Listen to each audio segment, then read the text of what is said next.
Começando pela definição de bioquímica, sobre o que é bioquímica. Então temos que bioquímica é uma mistura de biologia e química.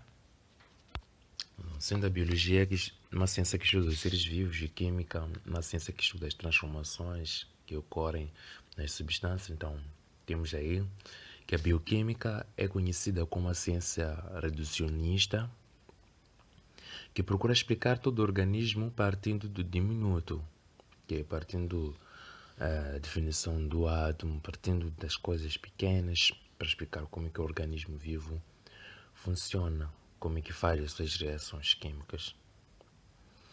E o método que a bioquímica usa, o método de estudo, nesse caso, é um método experimental, tá bom? Ele usa método experimental.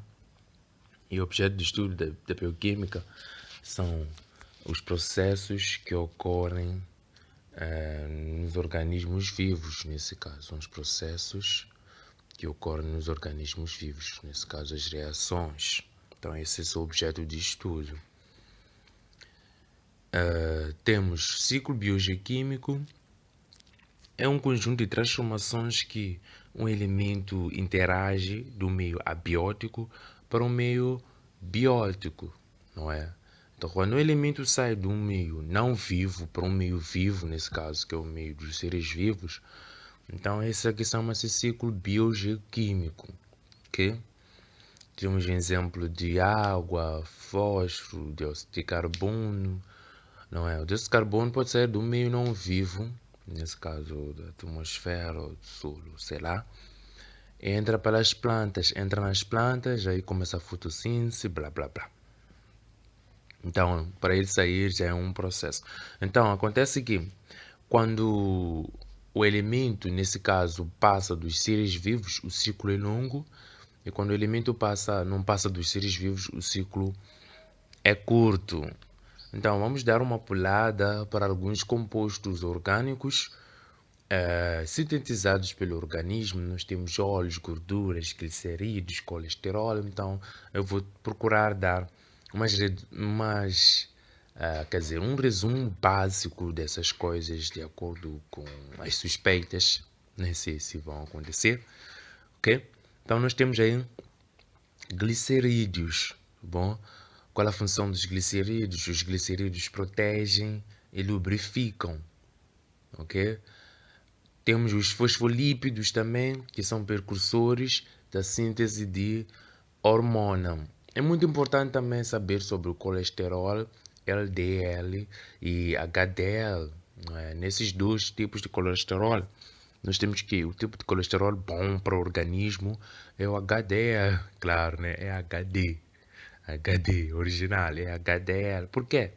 Porque o LDL em excesso se oxida e passa a se depositar na parede dos vasos sanguíneos, ocasionando aterosclerose. Não sei pronunciar bem isso aí. É aterosclerose, não é? Que é arregimento, que é arrejecimento da parede dos vasos, causa danos nos vasos, tá bom?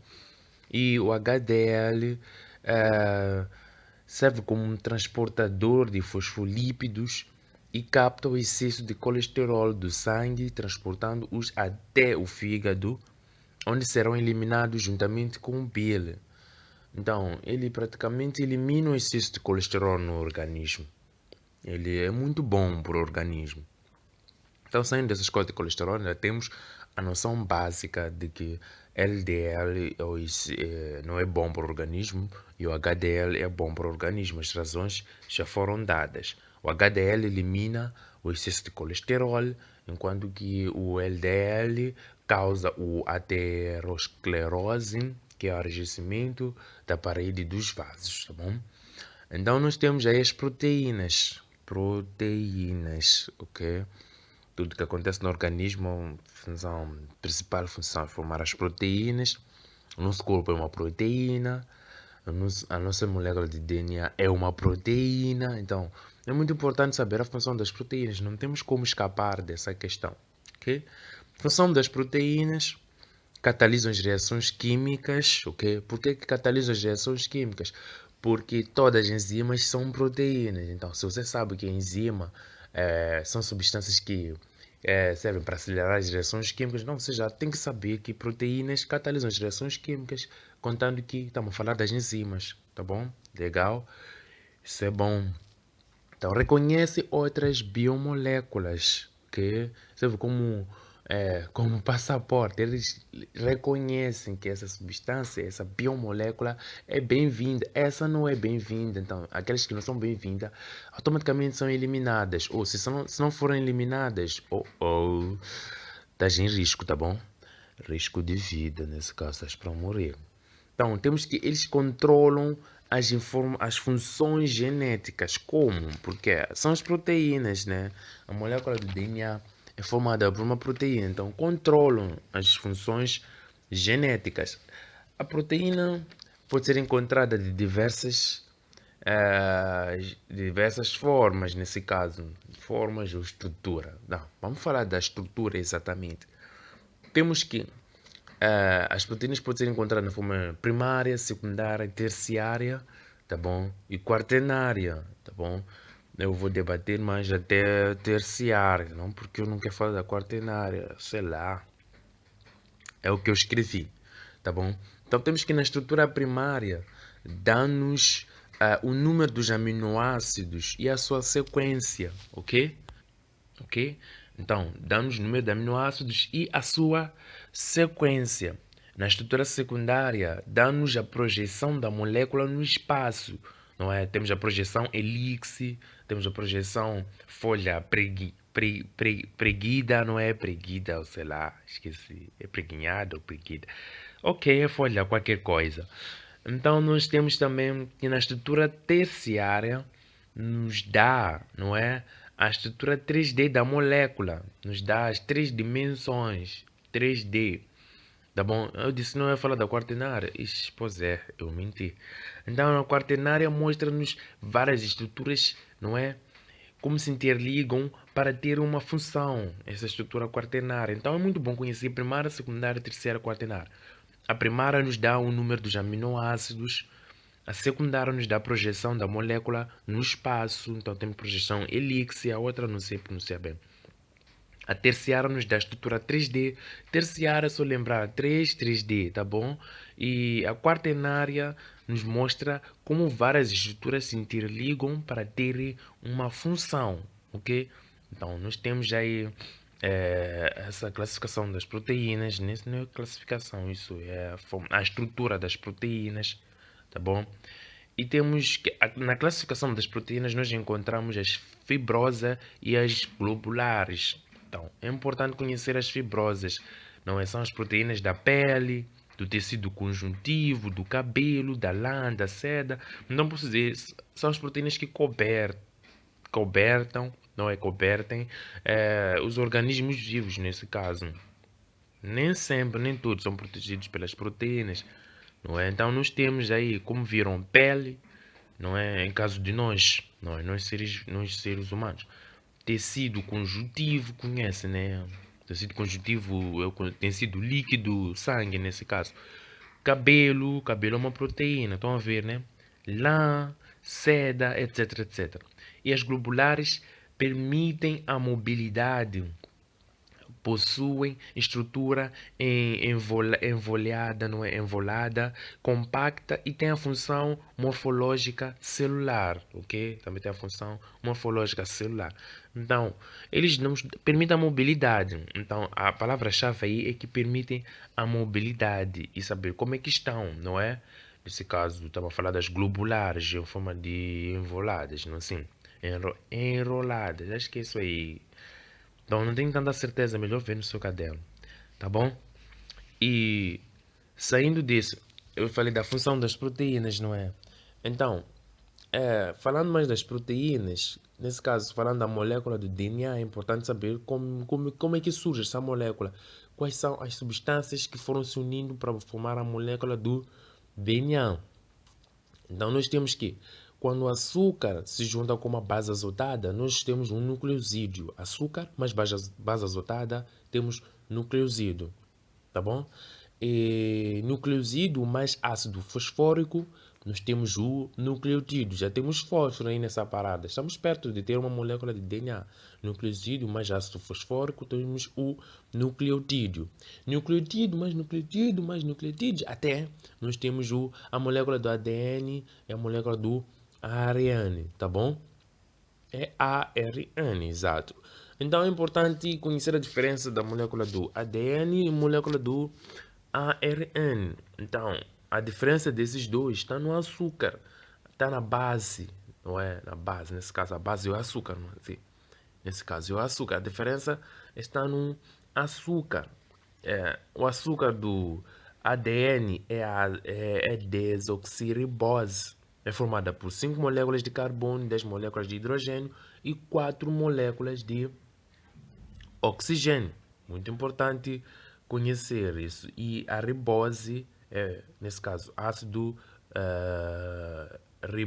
ribonucleico, formada por 5 moléculas de carbono, 10 moléculas de hidrogênio e 5 moléculas de oxigênio. Nesse caso, o código que eu fiz aqui é sorri quem tem 5 dedos, não é? Porque se vemos aquele que tem 4 dedos, que é o desoxirribose, não fica bem. Porque a diferença entre esses dois está na quantidade dos oxigênios, viram, né? Tá muito legal. Tá na quantidade dos oxigênios. Ok? E saindo dessas coisas chatas, das proteínas, já colocamos coisas importantes, não é? Temos que açúcar mais base azodada forma nucleosídeo. Nucleosídeo mais ácido fosfórico forma nucleotídeo. Nucleotídeos mais nucleotídeos mais nucleotídeos até forma o ADN ou o ARN. Então vamos falar do metabolismo, tá bom? O metabolismo. Metabolismo é um conjunto de transformações que ocorrem, de transformações que as substâncias sofrem, as substâncias químicas sofrem no interior do organismo vivo. Então, vamos repetir. Metabolismo é um conjunto de transformações que as substâncias químicas sofrem no interior dos organismos vivos, ok? Então, essas séries de transformações podem se dar do mais simples para o mais complexo e do mais complexo para o mais simples. Quando se dá do simples para o mais complexo, nós chamamos de anabolismo. Geralmente, essa síntese ocorre com a absorção de energia. E classificando essas reações do ponto de vista energéticos, nós temos que essas reações são endergônicas. Endergônicas, por que endergônicas? Lembra das reações endotérmicas? São aquelas que ocorrem com a absorção do calor, não é assim? Então, endorgônica também ocorre com a absorção de energia. Energia é só trocar calor e meter energia, tá bom? Do ponto de vista energético, o anabolismo é classificado como reação endorgônica. E temos o catabolismo, que é a degradação das partículas, não é assim? Degradação das partículas, partimos do complexo para o mais simples. Então aí a libertação de energia. Temos como exemplo a respiração celular. Lá, no anabolismo, temos como exemplo a fotossíntese, não é? Temos que a absorção de energia, não é assim? Absorve energia, então é endorgônica. Sabe que as plantas absorvem energia solar para realizar os processos fotossintéticos. Prontos, então é endorgônica. Então, temos que o catabolismo é exorgônica, tá bom? É exorgônica. Temos o exemplo da respiração celular, já dei, tá bom? Então, vou dar mais algumas diferenças entre anabolismo e catabolismo, caso sejam bem necessárias, tá bom? Sabemos que anabolismo é síntese e sabemos que catabolismo é degradação, não é? Ok, então vamos ver diferenças boas, tá bom? Muito boas. No anabolismo, vamos começar. A diferença entre anabolismo e catabolismo, nesse caso, podemos ter que no anabolismo ocorrem reações de síntese, enquanto que no catabolismo ocorrem reações de degradação. Essa já falei, não é? No anabolismo ocorre o consumo de energia, enquanto que no catabolismo ocorre a produção de energia, ok? Um consome, o outro produz, não é?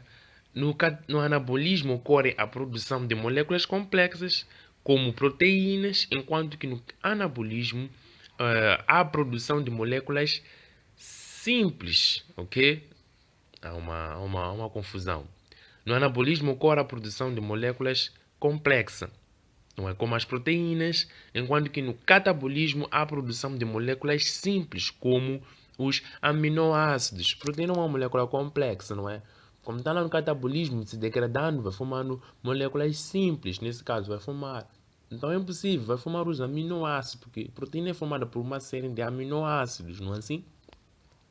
No anabolismo, há a utilização de energia na forma de trabalho, não é? Enquanto que ocorre a síntese de moléculas complexas e a multiplicação, não é? Enquanto que no catabolismo há a extração da energia, simplificação das moléculas compostas em moléculas comuns, não é? E sob o ponto de vista energético, o anabolismo é visto como via biosintética utilizada na forma de trabalho, enquanto que para síntese de biomoléculas, multiplicação, nesse caso é orgânica, isso aqui já vimos, e o catabolismo é visto como via degradativa, extração de energia, simplificação das moléculas a compostos comuns, nesse caso é exorgônica, e falamos muito sobre isso aí, então é só ficar ligado porque vamos merecer uma certa atenção nesse barulho. Então, temos aí, vamos pular para as enzimas. Dissemos que todas as enzimas são proteínas, nesse caso, podemos definir enzimas de uma forma bonita. Enzimas são proteínas que atuam como catalisadores biológicos. O que são catalisadores? São substâncias que aceleram as reações químicas. Então, já temos aí, não é?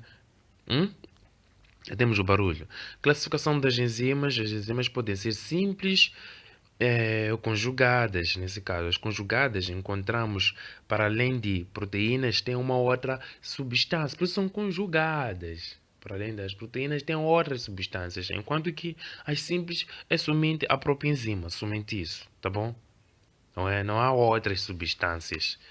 Então, a enzima é construída por parte proteica e parte não proteica. Estamos a falar das conjugadas, não é? Temos que na parte proteica chama-se apoenzima. E a parte não proteica chama-se coenzima. Não proteica é essa outra substância que se liga na nossa enzima. Então, essa chama-se coenzima. Co de quê? De conjugar. Então, nesse caso, esse coenzima, de conjugar, é aquela parte que conjuga. Coenzima. Então, nós temos aí mais coisas que temos que... Quando um apoenzima e um coenzima se juntam, não é? A coenzima e apoenzima e coenzima se juntam, nós temos a aloenzima. Então, você diz assim, apoenzima, mas coenzima. Aloenzima. Aloenzima com H, tá bom? Tipo, está a dizer alo. Então, temos que a poenzima é a parte inativa, a coenzima é a parte ativa. Então, ok. E a parte inativa também, a parte ativa é a tal aloenzima, desculpem. Então, para que uma enzima atue é necessário que haja um substrato. Então, é esse modelo de chave fechadora. Então, não é qualquer enzima que vai funcionar em qualquer substrato. Cada enzima tem um modelo de chave fechadora. Quer um sítio para começar a atuar. Tem um sítio específico. É como se funciona como se fosse uma chave. Então, nesse caso, o enzima atua num certo substrato, formando um complexo, não é? Então, temos aí as equações de Mitchell, as equações chatas. Mitchell, muito louco, né? Deveríamos ter estudado isso, mas ok, não aconteceu. Então, temos que o complexo enzimático é igual ao produto mais enzima. Não, só as questões básicas. Então, daí você vai deduzir as suas fórmulas. Enzima mais substrato complexo. Complexo ativado é igual a produto mais enzimas, tá bom? Então daí você vai deduzir suas formas. É importante conhecer o inibidor. O que faz o inibidor? Uma coisa, a palavra inibir é para inibir alguma coisa. Estamos a falar de enzimas, queremos inibir. Então o inibidor reduz a atividade enzimática. Isso está certo. E reduz a velocidade da reação. Então, se ele reduz a atividade enzimática, então automaticamente vai reduzir a velocidade da reação. Se reduziu a atividade da enzima, se a enzima quer acelerar, o inibidor está ali a reduzir a atividade da enzima, está lutando com a enzima. Então, claramente que a velocidade da reação vai estar comprometida. Então, existem vários tipos de inibidores. Temos inibidores reversíveis, que não provocam alteração irreversíveis à enzima, tá bom? Não mudam a enzima, tá bom? Irreversíveis, não é assim, cara. Não mudam a enzima. Se fossem reversíveis, vão mudar a enzima, mas como são irreversíveis, não mudam a enzima. E temos inibidores competitivos. Competitivos vem de competir, não é assim? Esses aqui ligam-se ao centro ativo, impedindo a ligação do substrato. Esses aqui competem o substrato com a própria enzima. Eles estão a competir. Eles querem aquele substrato e a enzima não vai ter. Então, esses são competitivos. Eles ligam-se ao centro ativo. Então, quando ligam-se ao centro ativo, nesse caso, o tal substrato da enzima, então a enzima não vai ter mais espaço e não acontece mais nada. Tá bom? Espero que isto ajude bastante. E tocando nos seminários, eu vou pegar algumas questões já foram resolvidas no seminário por aqui, nesse primeiro resumo.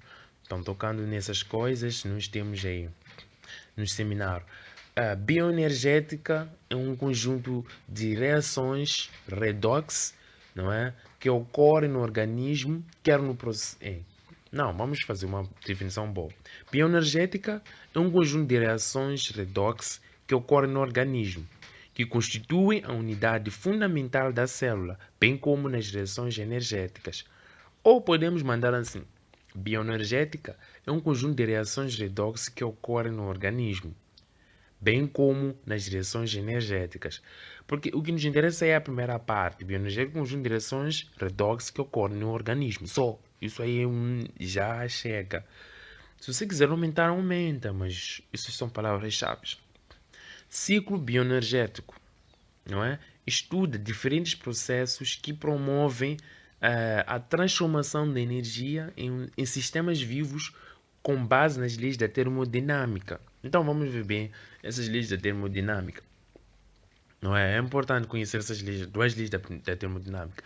A primeira lei da termodinâmica trata da energia transferida em uma dada reação. Então temos aqui a fração de energia interna igual a calor menos o trabalho. Ele usa uma parte como calor e uma parte para realizar trabalho. Então essa é a primeira lei. E temos que na segunda lei diz que a entropia de um sistema isolado aumenta no decorrer de uma mudança espontânea. Então, temos a primeira e a segunda lei. Então, só sabemos que a segunda lei trata de entropia e a primeira lei trata de energia transferida. Estamos juntos? Então, vamos repetir. A primeira lei da termodinâmica trata da energia transferida em uma dada reação.